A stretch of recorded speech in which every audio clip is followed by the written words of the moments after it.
Park Ranger Jake was conducting his routine patrol through the thick forest when he spotted something unusual high in the trees. Clusters of white, spherical objects, resembling oversized eggs, caught his attention. Intrigued, he grabbed his binoculars for a closer inspection. What he discovered unsettled him. Disturbed by the sight, he resolved to inform his partner, Ranger Zoe, about his findings as soon as he returned to the ranger station.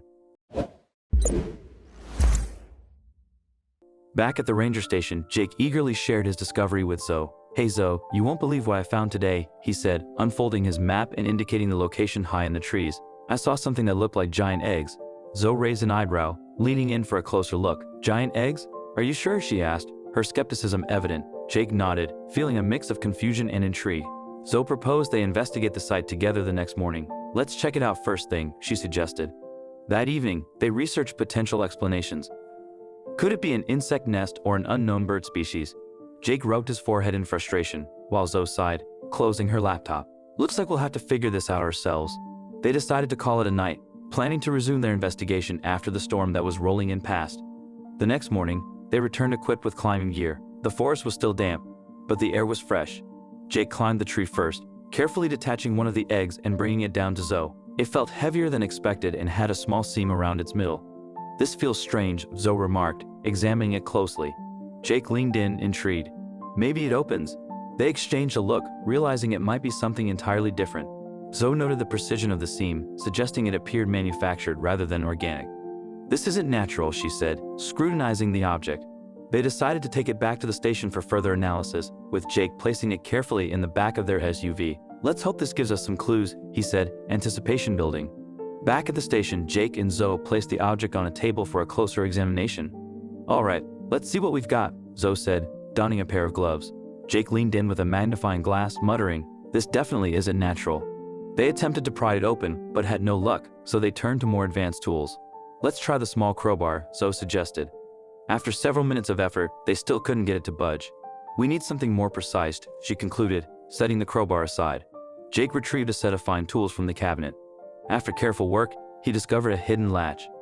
"Hold on, I think I found something," he said. They manipulated it together, and after a tense moment, a soft click signaled success. Inside was a small cylindrical device. "What on earth is this?" Zoe wondered, lifting it cautiously. Jake examined it closely, noting its sleek design and tiny screen. "This isn't something you'd expect to find in the forest," he remarked. They decided to contact an expert for further insight. "Let's call Dr. Olivia Green," Zoe suggested. The next morning, they contacted Dr. Olivia Green, a local biologist with a specialty in forest ecosystems. "Dr. Green, it's Ranger Zoe and Jake. We found something unusual in the forest," Zoe explained on the phone. Dr. Green agreed to come over immediately. "I'll be there in an hour." Olivia arrived at the station and was shown the strange findings. "Let's see what you've got." Zoe handed her the object, watching closely as Olivia examined it. "This is quite unusual," Olivia commented. After carefully examining the object for several minutes, Olivia confirmed it was definitely not of biological origin. Her initial thought was that it might be some kind of monitoring device, but its exact purpose remained unclear. "It has the characteristics of surveillance tech," she said, turning the object over in her hands. Zoe raised an eyebrow, intrigued. With the uncertainty growing, Olivia suggested they contact the police and possibly the FBI, suspecting the involvement of something more significant. "We need to take this up a notch," she advised. Jake and Zoe exchanged uneasy glances. "You think it's that serious?" Jake questioned. Olivia nodded. "Better safe than sorry. It's outside our expertise," she replied. Later that afternoon, Officer Zachary arrived at the ranger station to assess the situation personally. He greeted them as he stepped inside. Jake and Zoe led him to the table where the object lay. "Here's what we found." Officer Zachary listened carefully to Jake and Zoe as they explained their discovery in detail. He then examined the object himself, turning it over and inspecting the seam and buttons. "This is beyond my expertise," he admitted, speaking into his radio. "A specialized team will be here shortly." Zachary confirmed the Rangers were advised to cease their patrols and await further instructions from the arriving team. The specialized team, led by Agent Charles, arrived at the ranger station the following morning.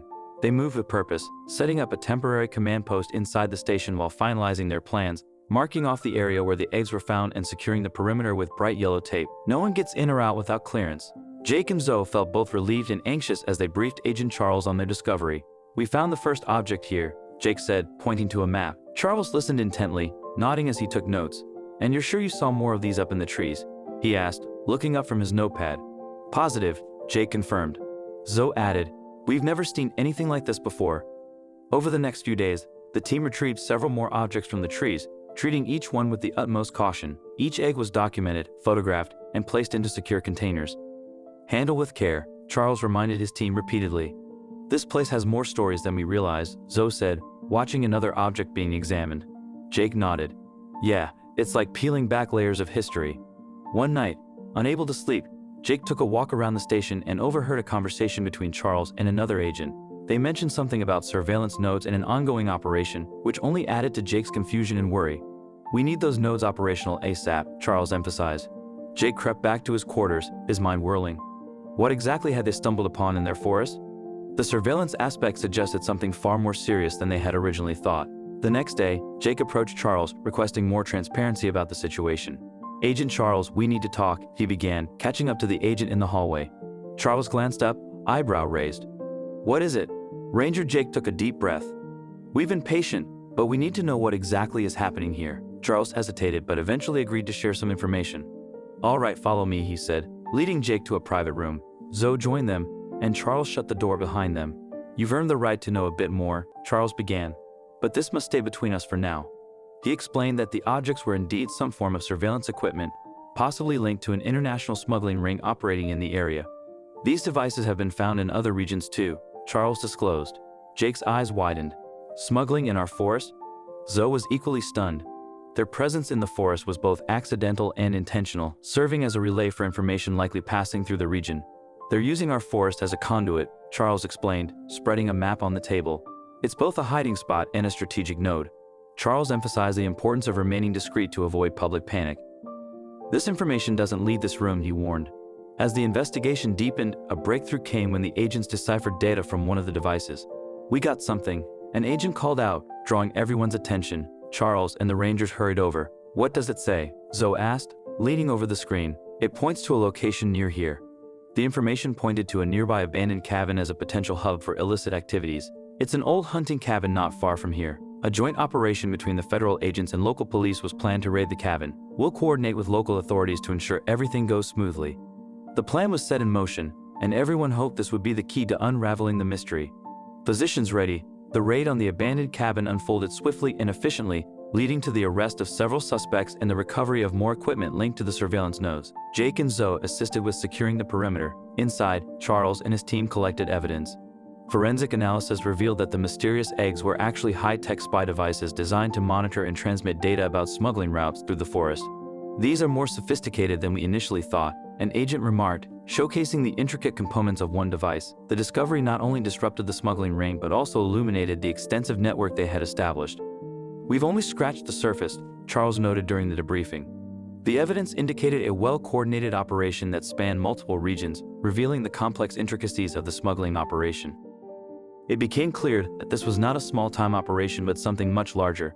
"This is international," Charles stated grimly, acknowledging that their forest had become a crossroads for crime. Thanks to the relentless efforts of the Rangers, a highly secretive operation had been significantly disrupted.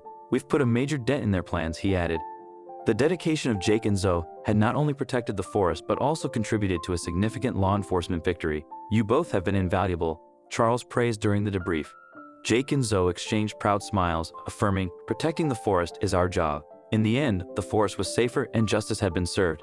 Their work provided a profound sense of fulfillment, solving a mystery while safeguarding the natural beauty they cherished. As they returned to their duties, Jake vowed, "We'll always stay sharp," and Zoe nodded in agreement, ready for whatever challenges lay ahead. Their forest, rich in history and hidden tales, stood as a testament to their unwavering dedication.